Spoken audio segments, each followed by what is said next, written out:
Welcome back to In Her Image, a podcast where we seek and celebrate our Mother God through scripture, scholarship, mythology, the arts, and everyday life. I am Jess Burdett, the show producer, and today we have an interview done by one of our hosts, Meg Ripmanick. She is interviewing someone who enjoys the arts, studies of the body and its miraculous design, time with her family, and the beauty of a snowfall in a dark night sky. She likes spontaneous fun like fake snowball fights and dance parties. She has lived in several states and a few different countries. She enjoys new experiences and loves people quickly wherever she is. She believes that when we truly see others as equals, we then can experience the real beauty of our differences, and love is the natural result. Please welcome Meg Ripmanick and our guest, LuAnn Purnell.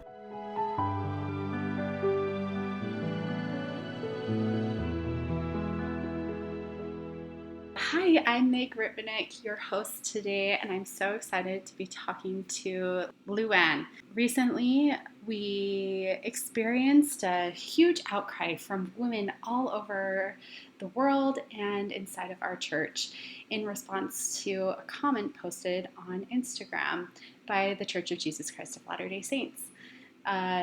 Outpouring of pain came from women that needed to be heard. And we wanted to kind of have a podcast where we acknowledge this experience and also talk about what's going on right now and how does it tie to the scriptures, and is it actually prophecy? Is it something that was told of our time from ancient times of Isaiah? And so today I have LuAnn on the podcast to kind of talk about that and her really beautiful perspectives as she has studied the scriptures and seen a correlation between our times and the prophecies of Isaiah. So LuAnn, thank you so much for coming on the podcast. We really appreciate having you. You're welcome. Thank you for having me. I'm so glad to share the things that I've been learning. And I think it's so good for us to be open and share with each other. So I'm glad you asked. Yeah, absolutely. So when you first saw that post on Instagram, how did your heart react to it? Oh, kind of all kinds of things. At first, I felt this excitement that people were really being open with what they were feeling. And I felt like I have got to be a part of this. But what is it that I want to say? And a lot of things just kind of flow through your mind of, is it personal pains that I want to share? And I really appreciated hearing all the personal pains from so many people. It's got to get out there, and they've got to have the opportunity to speak them, and to speak them in that circumstance is really meaningful, no matter what happens on the side of the church. But it's meaningful for them to speak those things there, because that is a healing experience and brings strength to the individual. But for me, I felt, no, it's not my personal pains that need to be here. It's the impressions that I felt regarding this, to validate what's going on. Anyway, I had a dream regarding this kind of thing, where I knew clearly in that dream that I wanted to be on the side of change. I didn't want to be hidden somewhere else, but I wanted to be on the side of change. So I got up my courage and sat down and pulled together in a summary form the impressions that I felt regarding Isaiah 32, 9 through 12, and tied them in with what was going on. So that's how I got to that. Yeah. So let's go ahead and jump in. Let's talk about Isaiah 32, 9, 12, and what it says, and kind of your interpretation of how that could be overlaid with everything that's happening with women inside of the church right now. So it's really interesting because the first time you read this, it sounds really negative towards women. And you almost don't want to read it if you're a woman, I think. But I felt clearly guided to these verses in my personal search for Heavenly Mother. Okay, I mentioned in my previous podcast with you that I had been through some challenges in my marriage, and that we've been going through healing. And as we were healing and experiencing true equality in our marriage, I just felt this serious lack of guidance and direction for women, and who are we here? Who are we in heaven? And I just prayed so earnestly for some scriptures or something to come about to help me understand better. I needed it so badly. And one of the places that I was directed was these verses. So, verse 9 says, "Rise up, ye women that are at ease, hear my voice, ye careless daughters, give ear unto my speech." So that kind of hurts to hear that we're careless and that we need to, and that we're just at ease. It does, but I'm going to make a comment. A podcast that really helped me understand maybe why we're in the situation that we're in right now is breaking down patriarchy. Specifically, the first 3 episodes, maybe the fourth even, of her first season, kind of laying down the history and the foundation of where did patriarchy come from and why are we here. And when it talks about in the scriptures, like these women at ease, she also refers to how we were compliant to this system getting put in place. We are just as accountable for the system as men are. Yes. We complied, we found ease, we found comfort in it, and it's interesting because I actually kind of like, this may be a wild correlation, but the Barbie movie is points this out too, right? It shows these women and how they're being compliant and subservient to the men. So in the Barbie movie, it shows all these women. They are strong, they're independent, and then Ken comes back in and he's like, "Let's enforce patriarchy." And then all the women become like subservient to all of the Kens, or all the Barbies become subservient to all the Kens, and they are somewhat benefiting from it, but also like they're complicit in it. But anciently, like, this happened in a way that like women probably didn't even notice. You know, they were just like, "Oh yeah, we've got to provide for our family. We need to take care of our kids. We need to help plant the gardens. Like, we're just trying to survive." And it makes sense that like we just let the men do the more powerful societal change types of things, and we'll just manage the things at home. And they were just getting by, but they didn't understand what the consequences would look like 3,000 years down the road for society, right?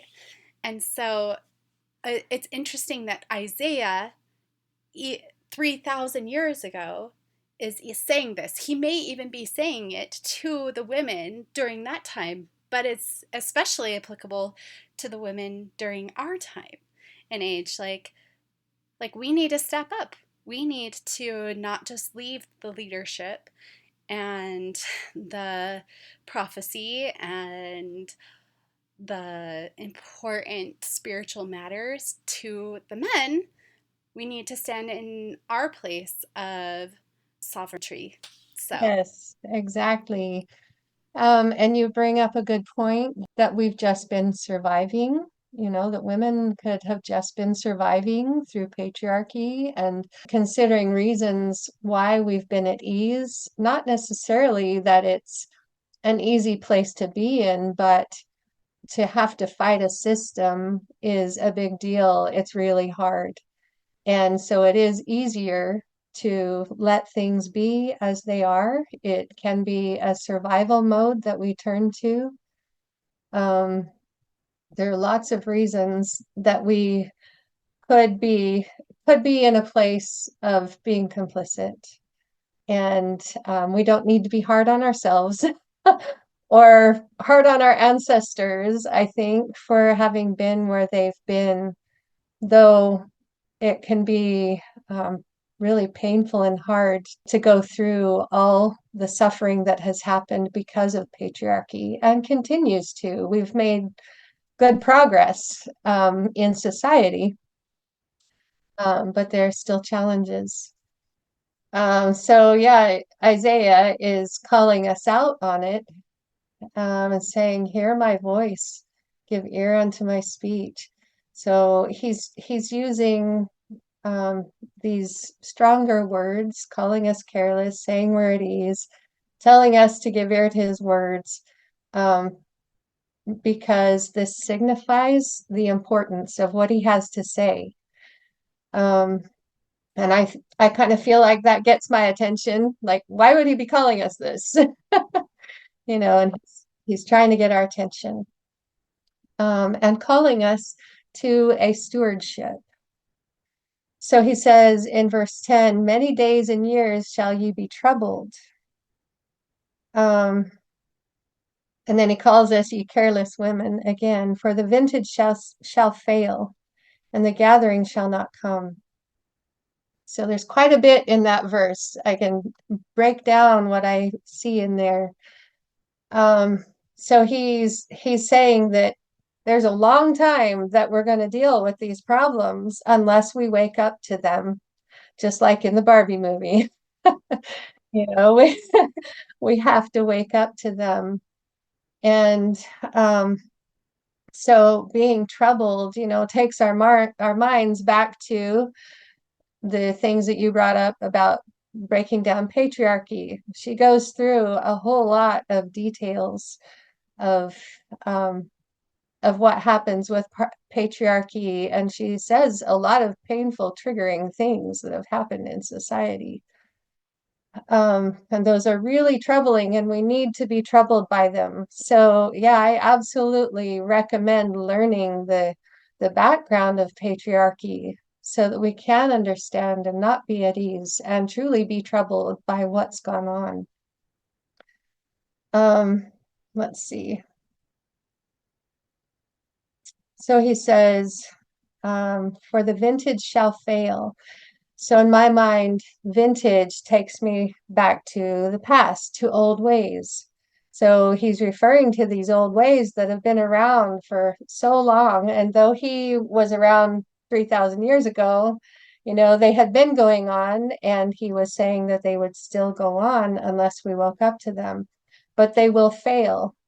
And I think we're discovering that those old ways of patriarchy are failing us, because so many groups are have been marginalized, not only women but other groups as well.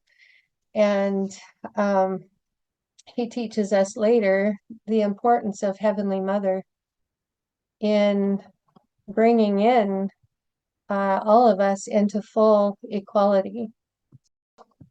So in referring to the ways that women have suffered, and it should be troubling to us, women have been oppressed in a multitude of ways. And just recently, I had the opportunity to read the Declaration of Sentiments. That is the first women's rights convention that happened in 1848. That's when a group of women got together and laid out rights that they were missing out on, and that they deserved equal rights with men. And they had about 100 people sign this document, and some of those were men. The majority were women, but some were men. Anyway, I have pulled out a few statements from that I would like to share. So this is 1848. They're saying he has compelled her to submit to laws in the formation of which she had no voice. And that actually applies a fair amount in the church, don't you think? Absolutely. Um, so we're still dealing with that. Our voices are heard in a lot more ways in society, but they're still held back. He has made her, if married, in the eye of the law, civilly dead. Um, and we consider in our own religious experience that we personally experience spiritual gifts and revelations and visions and impressions from God. And um, we feel desires to use those gifts and share them and contribute them to our church community and in in our lives in other ways. But we don't have the freedom to fully contribute. So there is a way that we are still being held back. Um, let's see, and I don't need to go through all of them, I but think you should continue because oh, what you've said so okay, far is really beautiful and powerful, and okay, you should awesome. continue. So where they say civilly dead, um, I kind of feel as a woman at times I'm expected to be spiritually dead in a way, because I can't fully contribute my spiritual gifts. So that's like saying I'm dead. Um, Another one is he has made her morally an irresponsible being, as she can commit many crimes with impunity, provided they be done in the presence of her husband in the covenant of marriage. She is compelled to promise obedience to her husband, he becoming to all intents and purposes her master, the law giving him power to deprive her of her liberty and to administer chastisement. So, um, I don't think we deal with things to that degree anymore. But it was just a recent transition in our temple ceremonies from literally stating that to something different. And I also want to go back to that, like, once married, you are civilly dead. I feel like we treat our Heavenly Mother that way. Mm, She is married to our Heavenly Father, but she is dead to our religion. yes, yes. We claim that she exists, but we don't talk about her. We don't give her acknowledgement of her amazing spiritual gifts and contribution to our creation. We don't acknowledge her presence in our life. We don't even, the prophet has asked us not to communicate with her. I'm sorry, but I'm not going to not talk to my Heavenly Mother. I agree with you. I agree. And it is heart-wrenching to me to see that that's how we treat our Heavenly Mother, and to recognize that because we treat her that way, women have been treated that way on earth and in the church. Um, Knowing that marriage was seen in the way that I just read, it's been seen that way not only in society but in the church. And even still, a lot of marriages struggle with the idea that men have the final say. So um, if they come to a, a point of indecision between them and they can't agree, then many couples understand that the husband has the final say because he's the priesthood holder and he's the spiritual leader according to the church. But we as women know within ourselves that what we have to say is really important. Um, there are times when I say to my husband, I don't care if you already know what I'm going to say, because sometimes he does. But I don't care if you already know, I need to say it. And it needs to be out there on the table. Um, anyway, this idea that there needs to be someone that has final say, I don't agree with. I feel that if you come to a point of indecision, you hang in there and keep working through it. Or you find a third alternative, like Stephen R. Covey, he talks about this third alternative. If you come to a place where both of you cannot decide together and you're both on opposing places, then you come to a compromise. You come to a third alternative. You come up with something different that can work for both of you instead of just one person or the other's opinion. Yes. I like that you said that you both agree on. And that's the key here. It's not someone giving in and saying, well, okay, whatever, because you never will feel committed to that decision if it doesn't end up well. But Mm-hmm. if you have both given your full feelings and opinions and full consideration to both sides, and you both agree that you need to come to that third decision, then you're both in agreement and you're both going to feel responsible for it in the future. Exactly. And once you have come to a place where you actually understand, why does this person feel this way about this? Why have they made this decision? And find out the why behind it. It is so easy to come up with a third alternative. It's so Oh, easy to come up totally. with something that both of you can agree on together that meets everyone's needs. Yes, I totally agree.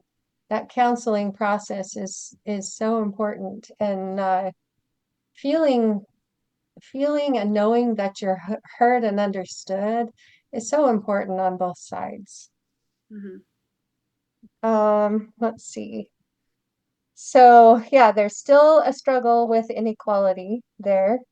This Declaration of Sentiments also says he allows her in church as well as state, but a subordinate position, claiming apostolic uh, authority for her exclusion from the ministry. So we still deal with that. That was 1848. Um, I I went and visited a site in North Dakota where they have built a replica of a church from, I think it was the year 1200, somewhere around there. Anyway, they had this special window where women who uh, who had delivered a baby would join the service outside looking through the window because they were considered unclean if they had delivered a baby. And they had to be out there much longer if they had delivered a girl versus if they had delivered a boy. So that's some serious How inequality back at that time. wild is that, right? Because, like, literally, what she ushered in was the creation of life. Yes.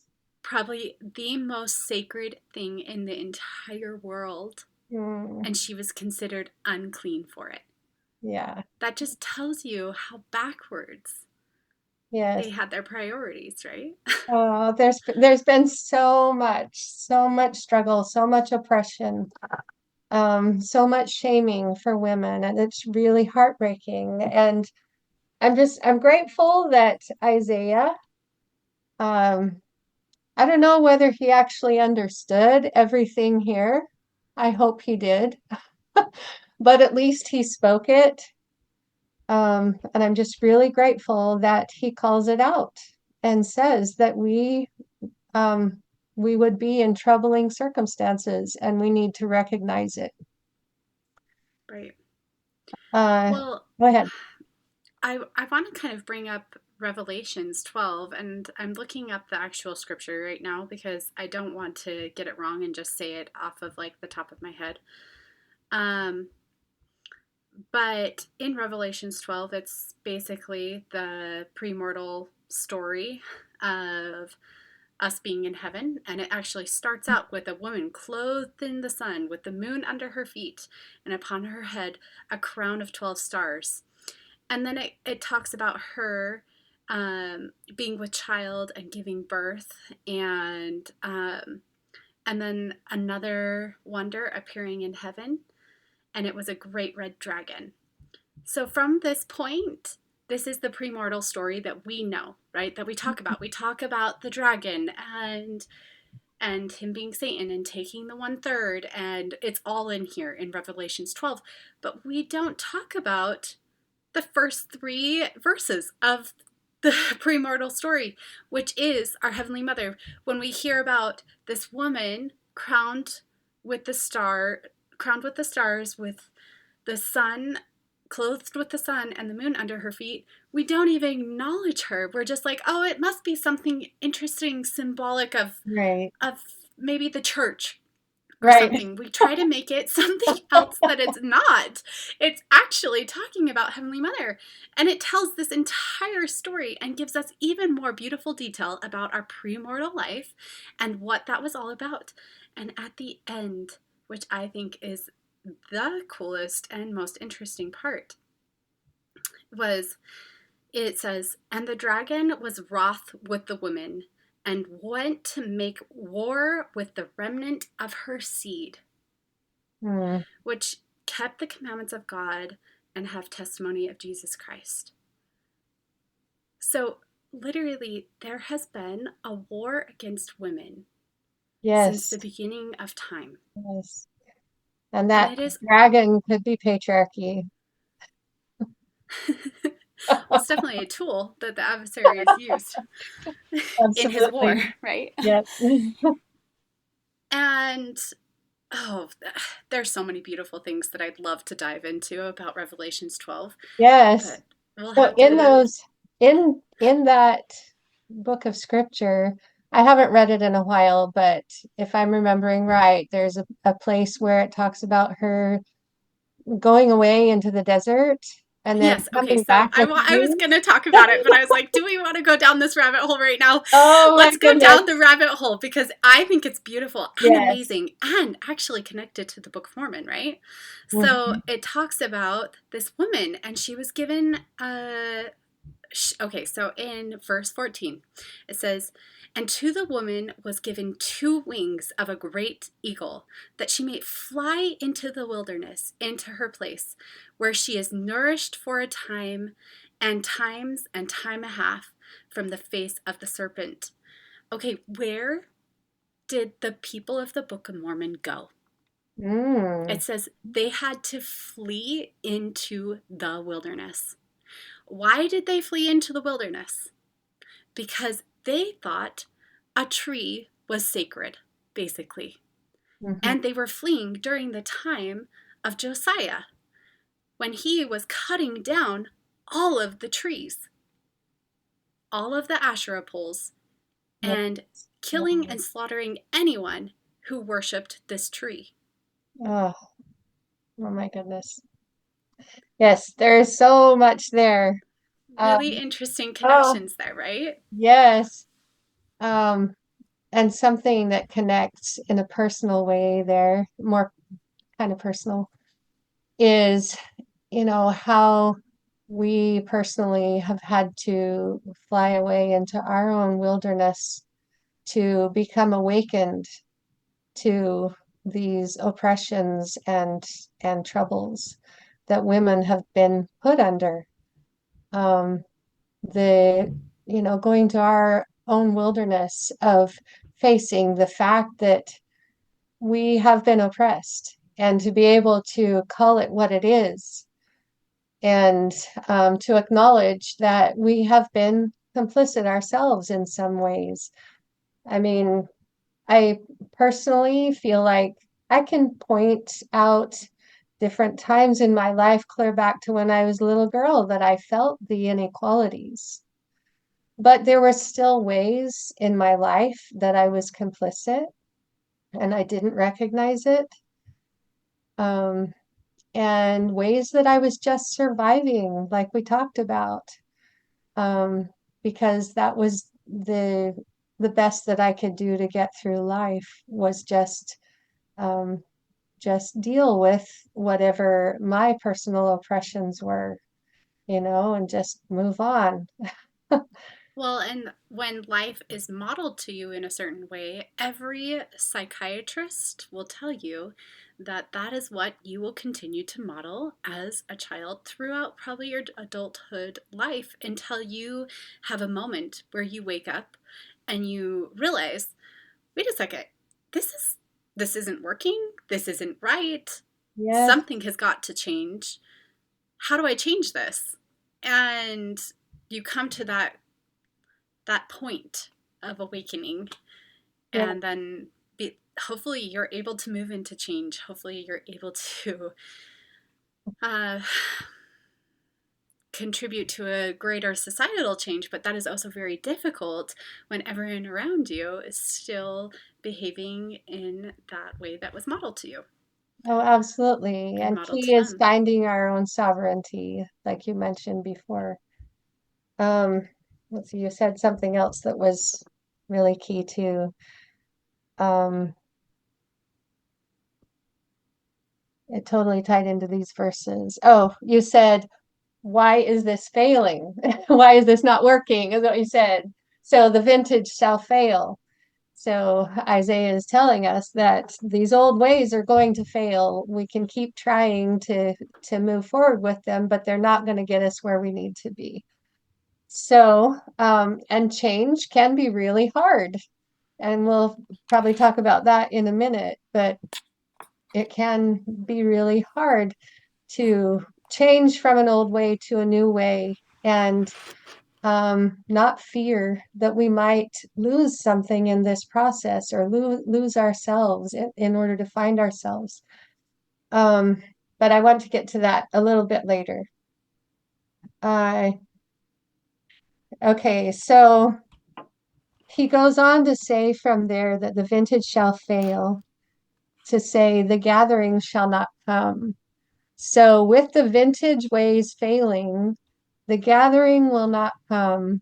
And in the LDS Church, we have heard a number of times recently, in the last probably 4 or 5 years, um, about a gathering that was prophesied by President Kimball that as women are able to articulate their beliefs and show uh, show their lives to be happy. I don't have it exactly in front of me. Let's see. Actually, I do. I have it right here. Perfect. Yeah, it's a Okay. really powerful, beautiful prophecy. Yeah. Mm-hmm. Uh, let's see. Hold on just a second. Okay. President Kimball says in the talk, The Roles of Righteous Women in 1979, much of the major growth that is coming to the church in the last days will come because many of the good women of the world will be drawn to the church in large numbers. This will happen to the degree that the women of the church reflect righteousness and articulateness in their lives, and to the degree that the women of the church are seen as distinct and different in happy ways from the women of the world. So this is a big gathering that's expected to come. There is some of that I cut out just to shorten the quote, but I believe that he mentions and their families, women and their families in there. So Isaiah is telling us that this gathering will not come unless we wake up to the vintage ways. And honestly, that is kind of scary because if that is the gathering he's specifically talking about, are we missing that window right now? Because we are seeing women in droves leave the church with their families, with their children. Yes, yes, we're seeing very much the opposite. Uh, and that is because of the pains of not being heard.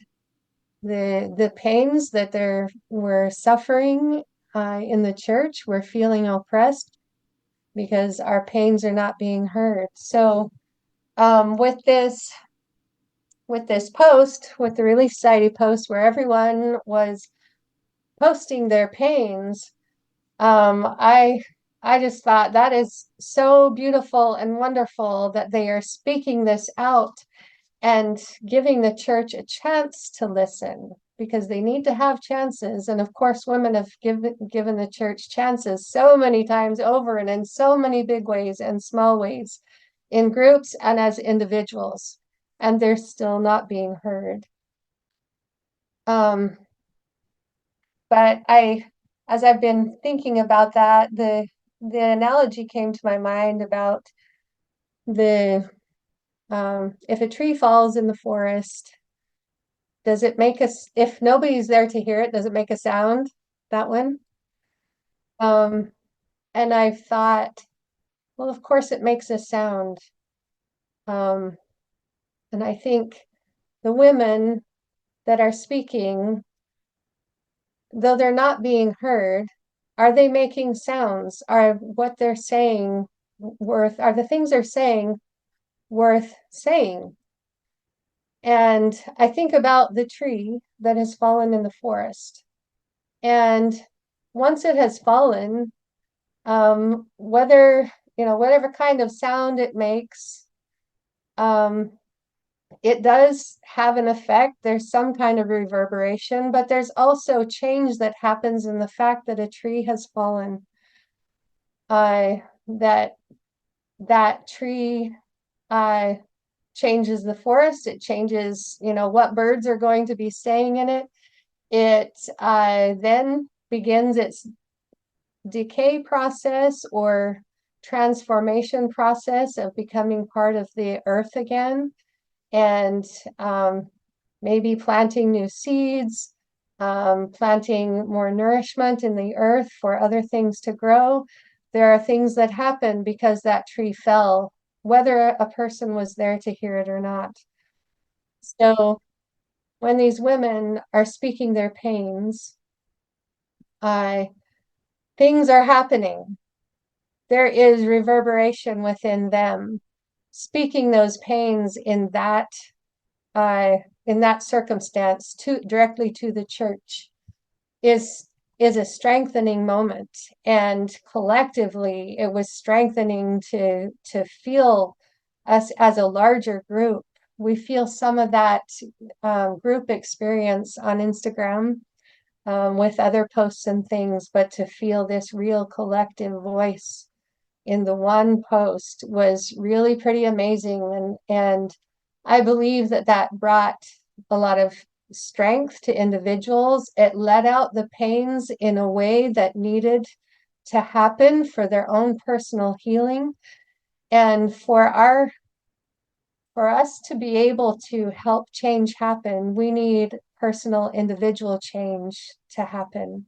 We need to be growing in our own sovereignty, in our own strength, to be able to articulate. And wow, were the women articulate with the statements they were making, over and over. My husband and I and others commented on how amazingly articulate these women were. And um, so we grow in our ability to articulate, we grow in our ability to um, claim ourselves, claim our own authority, claim our own personal revelation, our own connection to Heavenly Mother, and all those things. Um, they're not only individual, but they become a collective movement and strength towards change. So I still am someone that has hope and believes in the possibilities of change. I don't have all the answers, but I believe that Isaiah is speaking with a belief in change. Yeah. Well, and I have not seen anything more beautiful than the women who have discovered that they have spiritual power, Oh, yes. that they are divine, Yes. and that they have a purpose to create change in this time, Yes. to let their tree fall and to let it reverberate like you're talking about. I just finished reading The Secret Life of Trees and Oh, it blew my mind. oh my goodness. It's Wow. the most beautiful, and I feel like everything you were talking about is just from that book, and everything in that book could be such a beautiful parable for spirituality and the things that need to happen on this earth right now. But Oh, you've got me interested. I need to read that. yes, I highly recommend it. Um, but also, I think women searching for other women that have discovered that as well. And then searching through history for the women that have discovered it before them and Yes. collecting that history and that legacy and that tradition and putting it together and acknowledging like Joan of Arc and uh, Mary Magdalene and Athena and, you know, Isis and all of these other amazing legacies that have been suppressed and forgotten and maybe even purposefully buried so that we don't have access to that legacy Oh, to help truly. us change the tradition, change what women and girls are exposed to. We need those stories. We need those powerful stories in our lives so that we know how to model them. We That's do. important. We That's an do. important work that needs to be done in conjunction with this work of waking up and claiming our spiritual powers and claiming our ability to articulate and claiming our ability to lead others and help them also find their own spiritual power and divinity within them. Hmm. I totally love that. I I know that there are many women that draw strength from those stories of women in the past where they are able to find them, and sometimes it's their own ancestors. Uh, and to be able to actually hear stories now of women claiming their own authority and finding their own sovereignty and the experiences that they've gone through um, to get them there is really strengthening too. Uh, I just feel a deep respect for uh, for womanhood, for that desire to pay attention to the divine within. I think we have a propensity towards that. And I think maybe that has been fearful over centuries to men, uh, to recognize that women and of course, you know, some men are going to be this way too. I'm not one to divide totally women from men. That's what patriarchy's damaging role has been, that there is overlap. Uh, but the fact that our propensities as women have been shoved aside uh, is really important to acknowledge that we actually have real deep spiritual feelings within, um, and a connection to the divine within that needs full acknowledgement.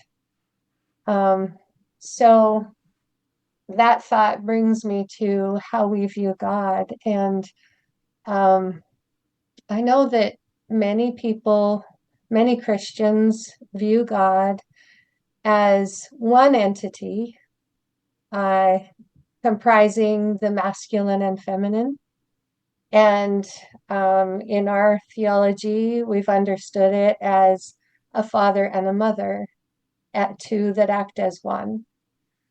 And in my opinion, it doesn't matter how you view God, where you are um, with how you're viewing God, but that in both places, the acknowledgement, the full acknowledgement of the feminine needs to happen for healing to come to this world, for healing to take over patriarchy. Absolutely. It's vital to acknowledge and see that feminine part, to learn how to speak of feminine things in a spiritual way, to Yes. talk Oh, about like the womb as the creation center, and to love that. acknowledge the sacredness of that, and to have that spiritual language around making a woman's body sacred and Mm. powerful and essential in life. That kind of language, you don't hear that language at church. You Yeah, don't hear that language even in society.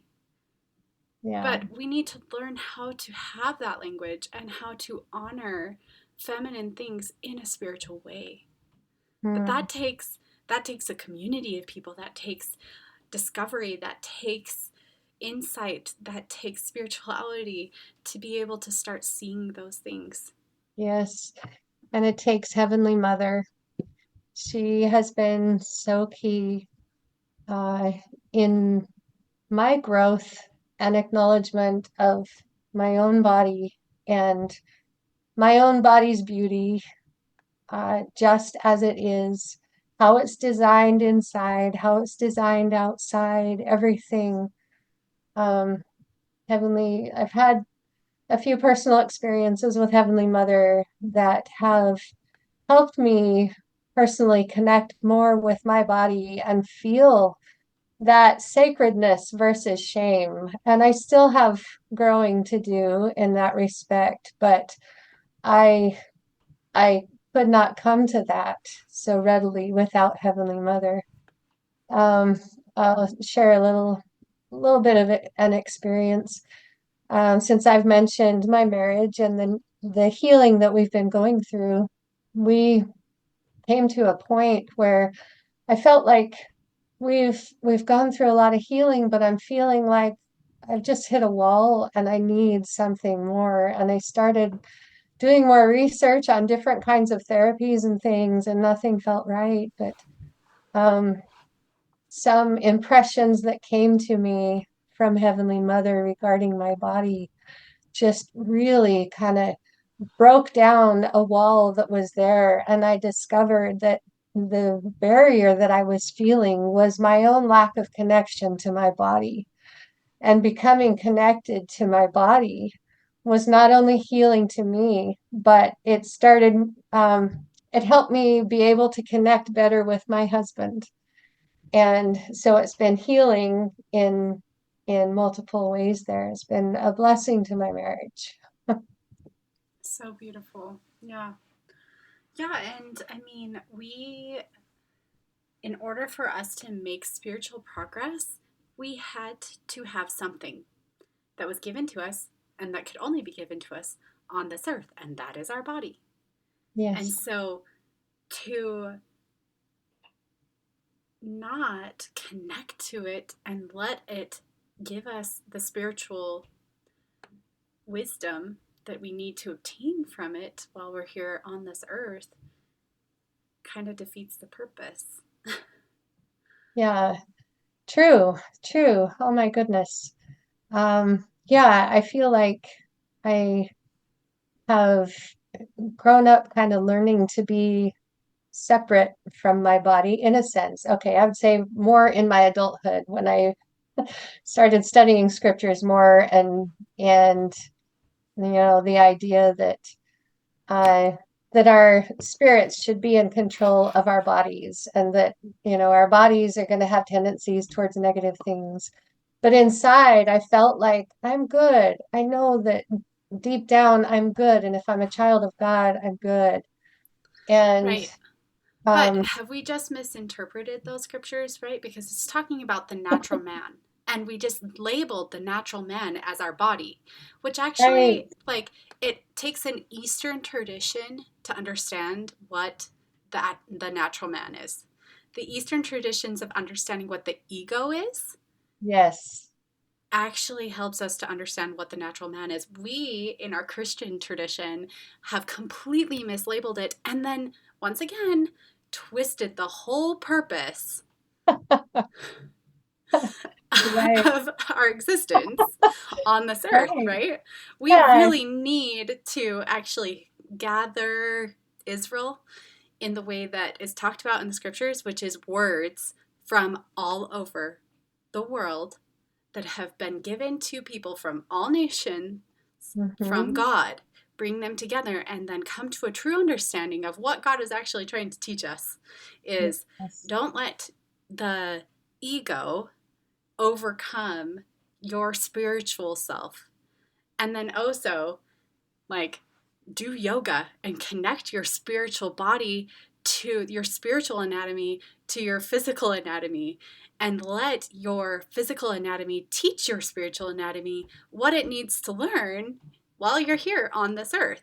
Yes, I love it. And how much more sense that makes when you consider that Christ was resurrected. His spirit and his body came together permanently. So if our bodies are something to shame and be separate from, why is the goal to be resurrected and one with our bodies? You know, Right, um, everything that you've described now is the importance of our bodies and full connection there. And that makes sense to move into someday a resurrected body that will never separate again. That makes right, sense. Yeah. exactly.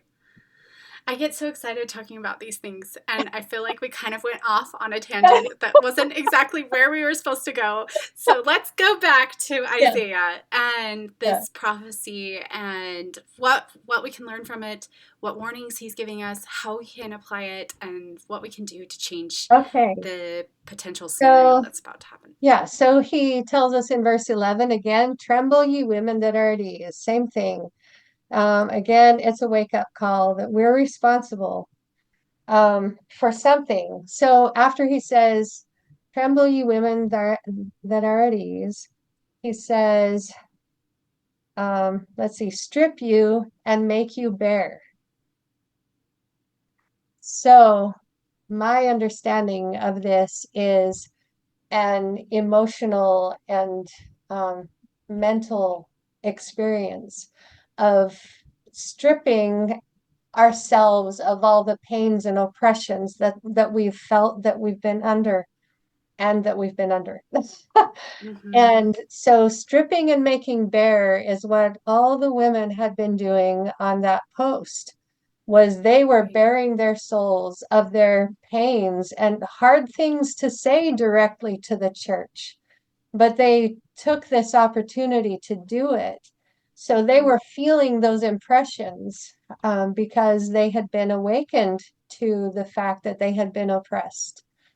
Yeah, and also what is just like lighting up my mind right now is I just did an interview right before this. That's our episode right before this about doing shadow work. And Mm. Tara Williams, she's the one that I interviewed. She talked about how while she was doing, she had to kind of go to a dark place, and God kept saying, just look at yourself, like face the pain, feel the pain, feel it fully. This pain is getting in your way. It's stopping you from being able to make progress. Like, I need you just to look at it. Yes, it's uncomfortable. Yes, it's hard. Yes, it doesn't feel like progress. Yes, it feels yucky. Yes, it feels blah. But look at it. Okay, feel it. Okay, that's all you need to do. Just do that for a little bit, you know? And it's that same stripping process. It's that same process Yes, that you're talking about. yes, totally. Oh, I totally resonate with everything you're saying. And I need to go back and listen to that episode. Because that's exactly what he's talking about, is doing our shadow work here. Um, he let's see, I lost my train of thought for a second there. So yeah, it requires us to acknowledge, give full, honest acknowledgement to what we have experienced and felt. And in my own life, I discovered that in trying to be forgiving and righteous and faithful, I was shoving pains away that were not adequately getting dealt with. I would try to deal with them and then be ineffective and then just choose forgiveness, choose faith, and let them go. They ended up, we say, getting shoved under the rug, but technically they're really getting shoved down into our central nervous system. And it wasn't until I was able to acknowledge those pains and those traumas that I'd been through for what they were, see them for what they were, and call them honestly, okay, that was painful because of this. I was feeling oppressed because of this, you know, giving them actual definitions and acknowledging them. It wasn't until I could actually do that that I was able to go through the grieving process of letting it all go and then work through further healing. Um, and we've had to do that with our marriage. But that process of being honest about what you have felt and suffered is, I've found, required for deeply partaking of our Savior's help. What Jesus Christ has to offer requires us to be honest and truthful and face square on what it is we've dealt with. And that doesn't have to be sin of our own. Um, and I know in these places, in these discussions, there's a lot of different view on sin, and I don't want to get into that. Unless you want to, um, but um, but in order to receive the Savior's help and God's help fully and deeply, it requires that honesty and acknowledgement. And that's what Isaiah is calling us to do, is acknowledge it, let it out, bring it out, go through that shadow work, and that can get you to some healing. I also find it really interesting that he uses the word strip, which uh, we did a series on the goddess Nana, who had Uh-huh. to go through the seven gates, and she was stripped of everything that she had to descend into the underworld.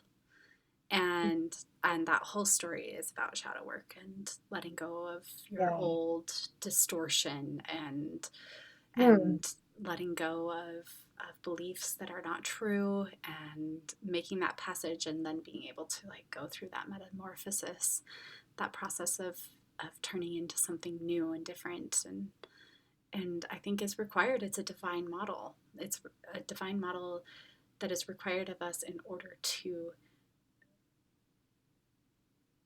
go through the evolution that we need to as spiritual children of our heavenly parents.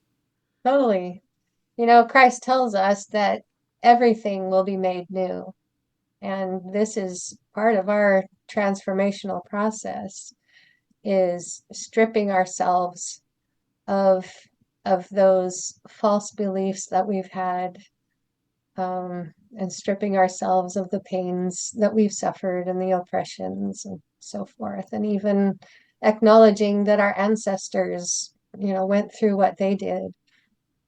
Yeah, that's a transformational process, and I love that you call out the word stripping, because stripping is a real visual. It's a um, it is causing yourself to stand there fully bare and just as you. And that's what he says, make bare, Right. strip yourselves and make bare. But because we have removed the divine feminine from this spiritual path, we've lost the language of what that process looks like. How do we do that in a way that is actually effective and can get us to a better place? And Yes. so, because we've lost that language, we've lost an essential part for our progression. I would say even, I mean, just as essential as following Jesus Christ. It's essential. Yes, I agree with you. And I think that was part of the yearning that I described earlier on that I felt when I felt so much missing in regard to women. There aren't scriptures that tell you about women really, and that tell you about our Mother God, and that can lay out a path for women. Um, yeah, and so I think that's part of the yearning that I was feeling was what is the language for women? What I needed words, I needed definition. I needed to know myself. Um, yeah, so Isaiah guides us through this by getting us to verse 12. He says, "They shall lament for the teats." So this is the next step of this healing process that he's bringing us through. First, go through this stripping and making bare and grieving all this oppression and struggle and trouble that we've dealt with. But then the next step is yearning for the teats, and teats clearly refers to woman, um, Yes.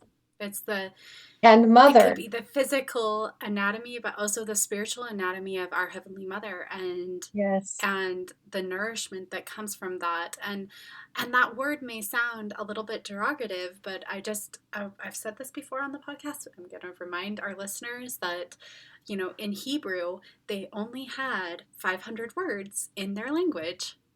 Oh, And so teats didn't just mean teats, it meant nourishment, it meant milk, it meant life sustaining, it was the word that was used to refer to our Heavenly Mother and oh, her majesty.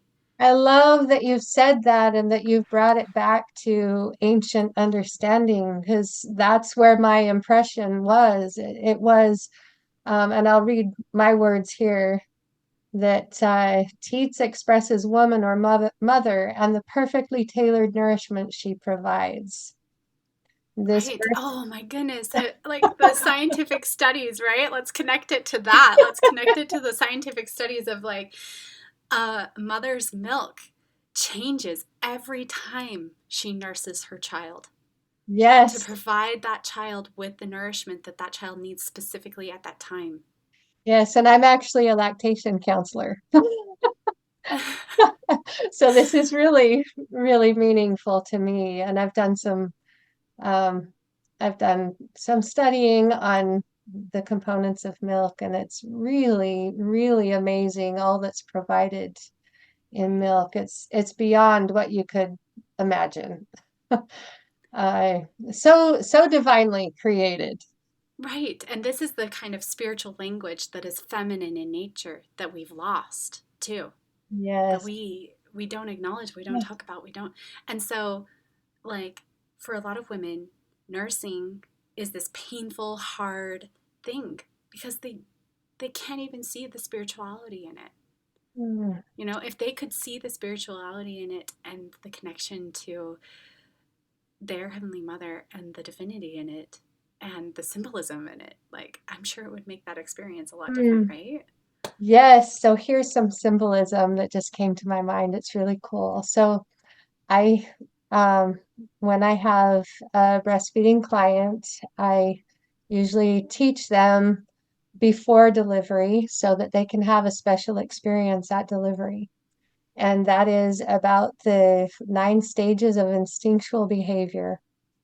And it is a process of skin to skin where the baby just naturally goes through these different stages. If you lay there with the baby skin to skin right after delivery, the baby will be driven to latch on by herself and be fed and go to sleep.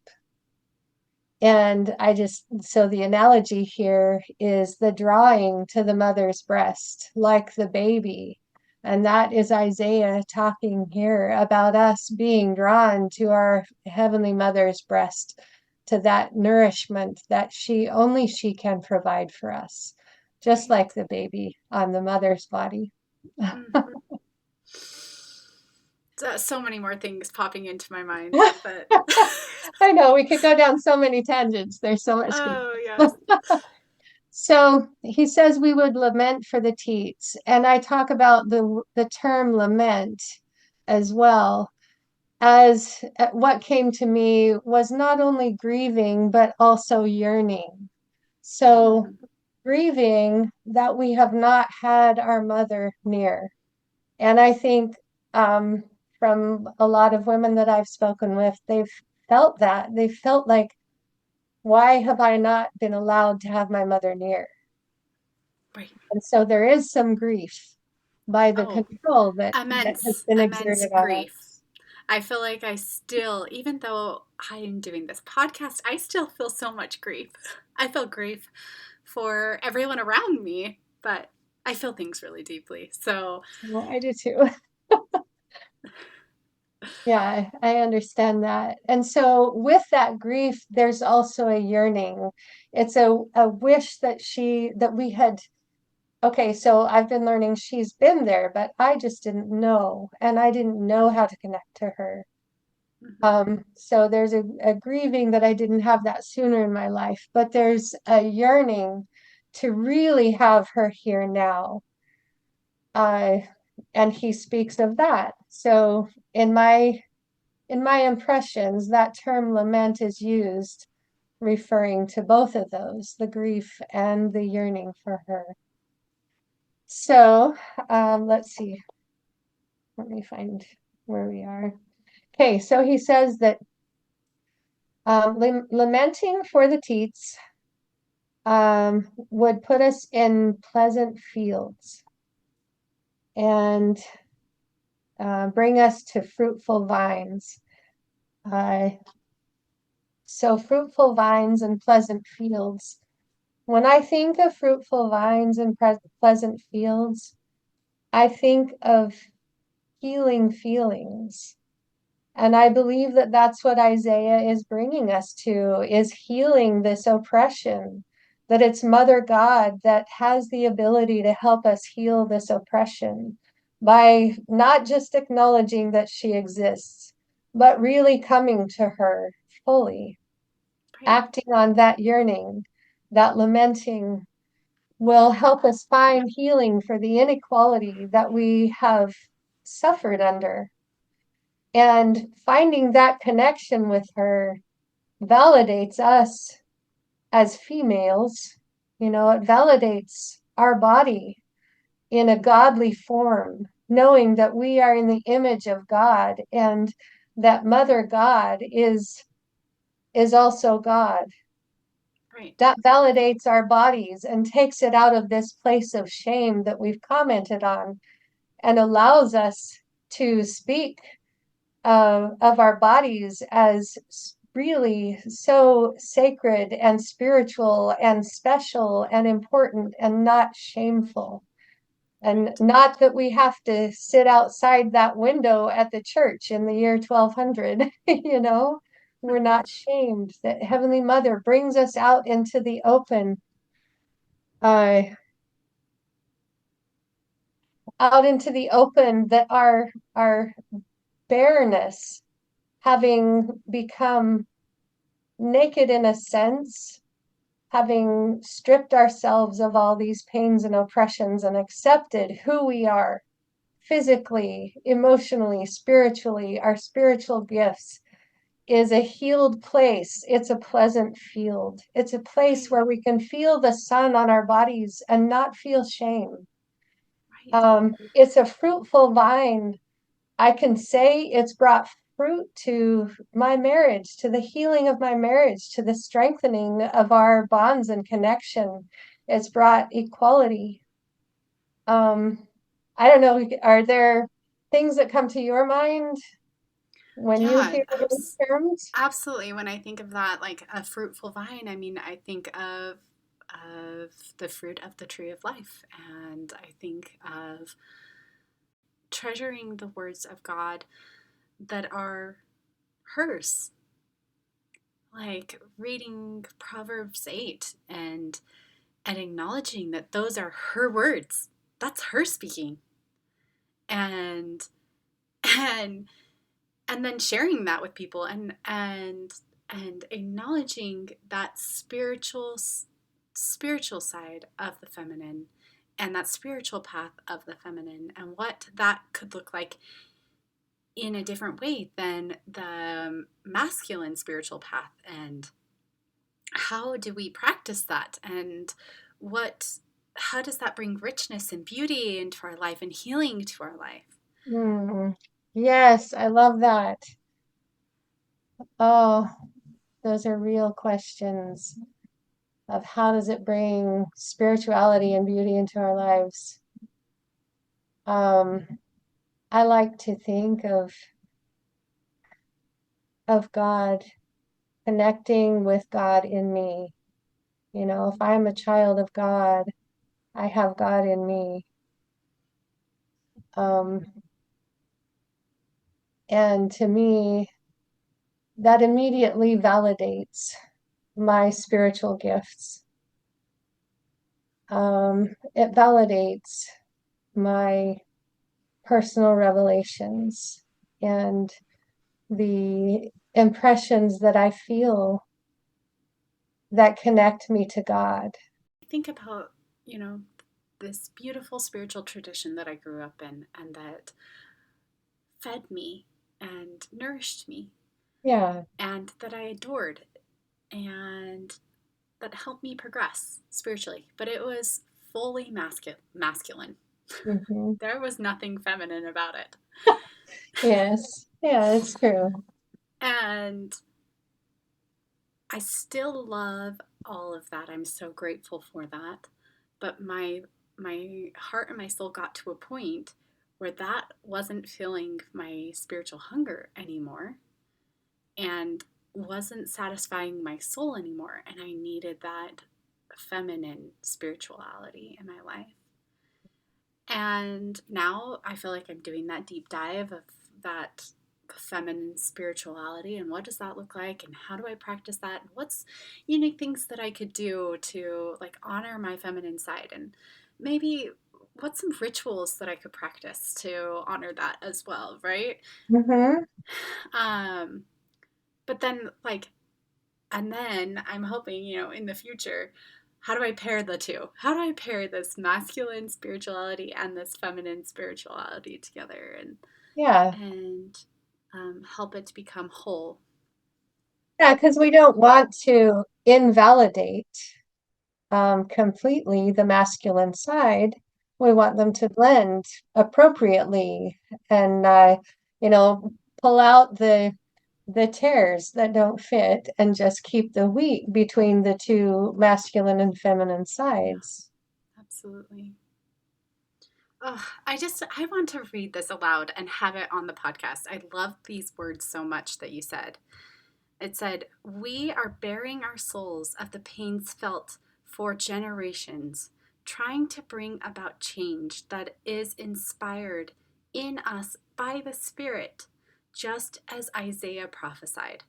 Heavenly Mother is coming through women because the stirrings in our souls are placed there by Christ and our Mother God to prompt us to action. We are receiving revelations of our Heavenly Mother.